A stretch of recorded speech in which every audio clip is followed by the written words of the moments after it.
there's a directness in Mr. Rogers that's compatible with a narrative of a revolutionary who occasionally turns over tables when his people are being oppressed. So I'm curious.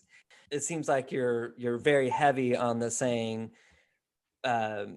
this Braveheart Christianity is very problematic. I think that's what you get. You get that heavier. So anyways, I wanted to.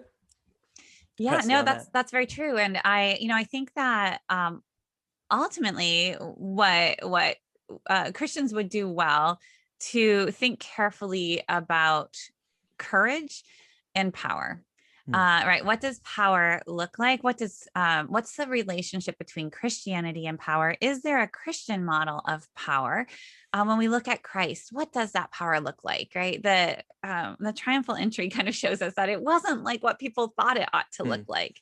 And that kind of human conceptions of power and coercive power is not the way of the cross, is not the way of the gospel of Christ. Again, getting a little bit theological here.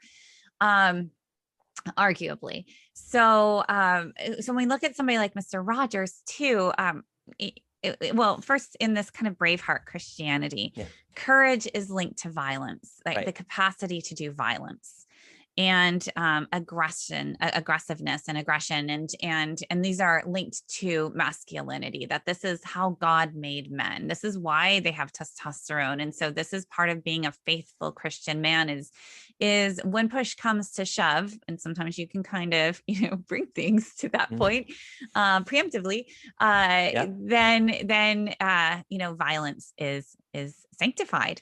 Which is sorry to interject, which is why Oliver North comes up in your book, and he's somehow coming up even now as someone that is lauded as, the guy's a war criminal. The ends will justify the means.